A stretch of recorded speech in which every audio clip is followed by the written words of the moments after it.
मेहमान के तौर पर आप जो इस दुनिया में आए हैं, मत कहें कि ये मेरी मिल्कियत है। हम तो यहाँ पर मेहमान के तौर पर आए हैं, एक दिन यहाँ से वापस जाना है, लेकिन ये हमारे दिलों से निकला हुआ है कि हमें भी मरना है, हमें भी मौत आनी है, हमें भी किसी के पास वापस जाना है। लेकिन आज हम ये भूले हुए हैं कि हम किसी को वादा करके आए हैं, हम किसी को जुबान देकर आए हैं, किसी को ये मान कर आए हैं कि तू ही हमारा रब है, तेरे सिवा कोई बनाने वाला नहीं है, तू ही इस कायनात का मालिक है। हम अपने अल्लाह को जो वादा करके आए हैं, आज हम उसे भी भूले हुए हैं और हमें उसी की तरफ लौट कर जाना है, ये भी हम भूले हुए हैं। दिन रात कोई अपने भाई को दफना रहा है, कोई अपने बाप को दफना रहा है, कोई अपने बेटे को दफना रहा है, कोई अपनी बेटी को दफना रहा है, फिर भी हम भूले हुए हैं। दिन रात लोग जा रहे हैं, उसी अल्लाह के पास लौट कर जा रहे हैं, फिर भी हमारी अक्लों पर ताले लगे हुए हैं, फिर भी हमारी अक्लें नहीं खुल रही। अगर आप यह समझते हैं कि मरने के बाद कुछ नहीं होगा, तो ये आप गलत समझते हैं, ये तो अकल में आने वाली बात भी नहीं है।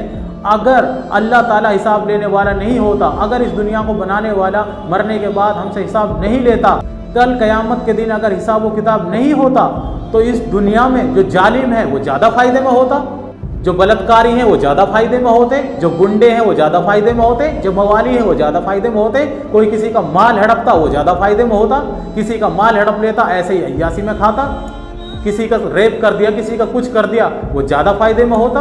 और जो आदमी अल्लाह की फर्माबरदारी में ज़िंदगी गुजार के जाता, दूसरों के साथ गलत ना करता, खुद अपनी ज़िंदगी अच्छे कामों में लगाता, बुरे कामों से अपने आप को बचाता, वो ना दारू पीता ना हराम की अय्यासियाँ करता, तो वो तो ज़्यादा नुकसान में होता।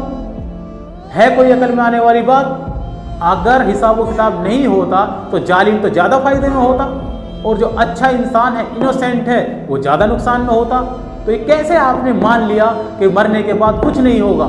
अल्लाह की कसम होगा, मरने के बाद हमसे हिसाब किताब होगा।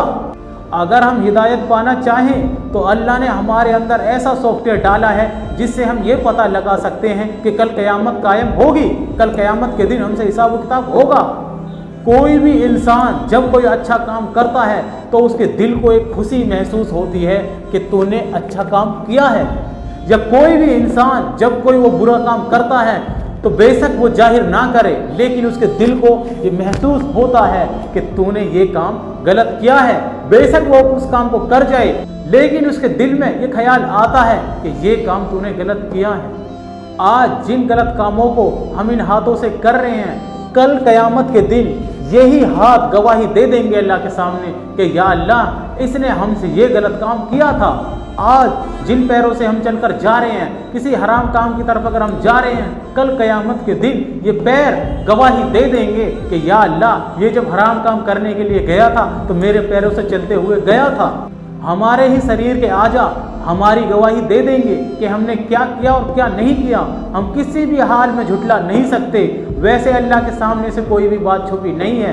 चाहे अंधेरे में काले पहाड़ पर काला चैटा भी कोई छुप कर कुछ कर रहा है, वो भी अल्लाह की नज़र में है, लेकिन फिर भी अल्लाह ताला हमें सेटिस्फाई कर देंगे कि हमने कोई गलत काम किया होगा तो हमें सेटिस्फाई कर देंगे कि ये काम तूने किया था या नहीं किया था। हम किसी भी हाल में झुठला नहीं सकते।